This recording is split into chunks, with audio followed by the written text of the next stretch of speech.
Hey everybody, it's Allison. I'm here with Brian, and we are, what? Gonna open the pool. We're gonna open the pool.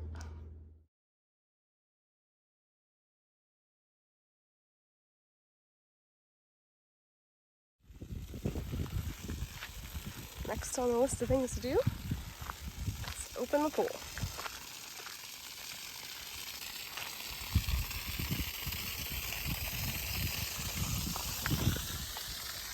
What are we doing, Brian? Sucking off the pool line. So when we close our pool in the winter, we use a pool cover, and then we also use a big net. We use this big net, and we don't use any flotation devices or anything in there.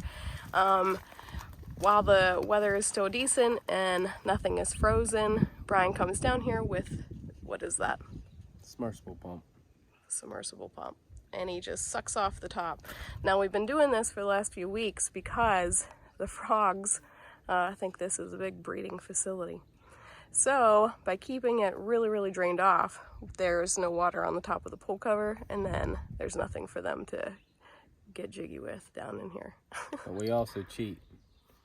When this is loaded with water right after the ice melts, and I put this in for the first time, I use a small hose and slide it up under. Like that. Get it on the other side of your tarp. That water's clean laying on top. Why waste it? I fill my pool back up within a day of using this submersible pump from Harbor Freight, 4,000 gallon an hour. We suck this off, put it in there. Now we don't have to haul water or use our well water to fill up the pool. Yeah, because through the winter, this will actually accumulate with so much water, because the winters here lately, we have gotten a lot of rain, and then things will warm up, the snow will melt, and as that happens, the weight will push down on top of this cover, and the water will just come out from underneath the cover, and the water level will get way down, and it'll get down because there's so much water laying on top of this cover. So instead of wasting all of this water, we just get it.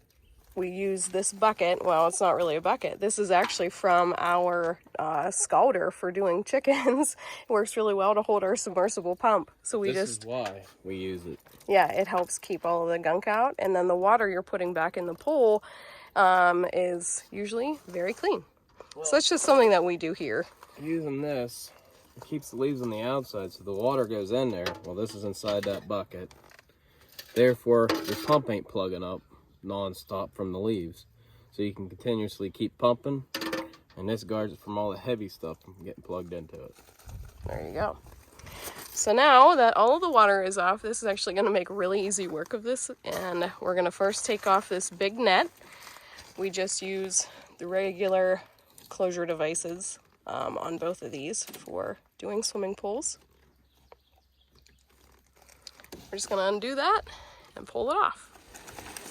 All right, so now that he's got the metal piece undone, he's just going to pull the string through and wrap it as he goes. So I've come up on the pool deck, and all I've done is pulled the netting away from our deck because the deck comes so close. We don't want to rip that netting. Now when we do this, we're just going to kind of fold it onto itself, and then we'll slide it off and into the yard. And just like that. Now we'll flip it inside out, shake it out, and as it dries off, all those leaves will fall off, and then we'll just fold it up nice and neat, and we store it in our basement for the winter because our basement isn't finished, but there are no rodents or anything. There's Ruger down there like there would be in our shed or garage to eat through it. So it's so warm today, he's not used to it, going under the trampoline to escape the heat. So now we're going to do the exact same process all over again. We're just going to loosen that metal piece, we're going to take the wire out, and then we're going to very carefully peel this back. Brian has decided that one's pretty well shot. We're not even going to bother rolling it up. What makes you say that it's shot, Brian? Busted up from the weather. Bare wires hanging out. For $10, I'll just get a new one. I won't tear my cover then. So I'm up on the pool deck again. It's already started blowing in over there. I am just gonna do the same thing. I'm just gonna help it come up through here because it's such a tight fit. We have blue water. There we go. So I'm gonna hop down there and help him pull this thing off. Overall, not too shabby. So we got it off with 2 people. This is really quite quick work. So this we lay upside down so that when the rain beats on it, everything comes off. But this we will leave right side up, which will be the tan side. And then we will scrub this. That's gonna be one of the kids' jobs. The kids will scrub it and wash it. Probably use it like a slip and slide for a minute. And then once it's dry, we'll fold it and put it away. So we just stretch it all out. And then we hold it down with some wood or some rocks.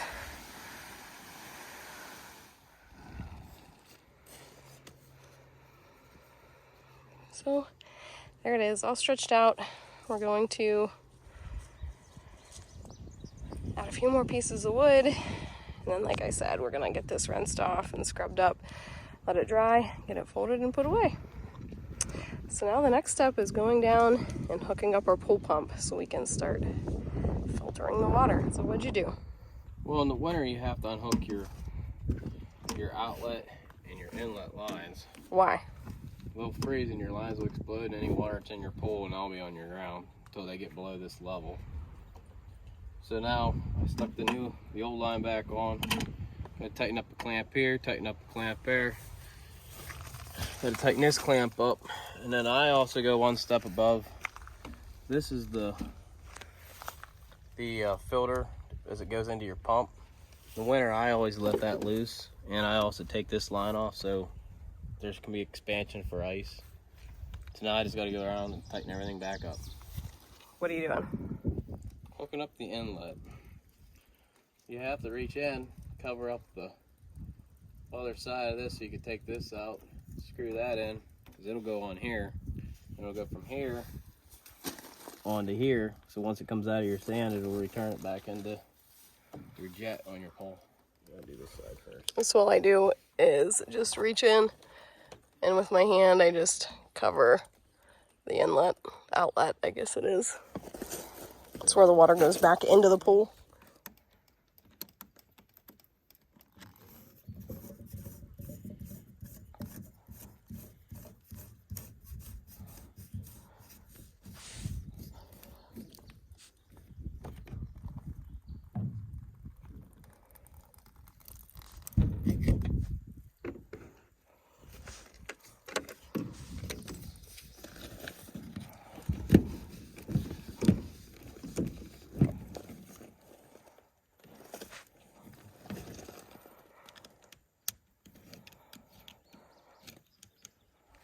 And tell them what you just did. This is our guard, so in the winter, the water doesn't go into this section. You want this to be dry in the winter. Why? Because if it freezes in here, this plastic will just explode. And then your pool's got a lot of problems. So that this clips on this side. it's like a Tupperware lid. That's what it looks like. Yeah. And it holds all the water back from going into your skimmer. So the water goes in here and it's filtered out.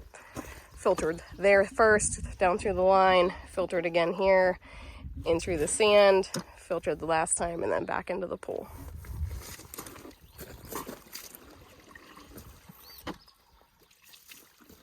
So last step is turning it on. We have electric run from the house. We have an outlet up here. There we go. It's running. So we'll let this filter for a little bit. I'm gonna add shock, probably a pack, maybe 2 of shock. I'll test the chlorine in the pool, and we'll get it vacuumed, and hopefully the sun will stay out so it'll warm it up. We are going to hook up a propane heater on it too, because where we live, we're so high in elevation, temperatures are a lot cooler, and our pool does not get as warm. It stays like 70, 75, and we like it 80. So we do hook up a propane heater, and we'll probably show you how we do that as well. But right now it's still too cold to have that propane heater hooked up. Doesn't really make sense. It's one of those things, we hook it up where it needs just, 5-degree boost, and in a couple hours we'll get the pool temperature up to where we like it. Just doesn't make sense when it's still 40 degrees at night. So that video will come at a later time.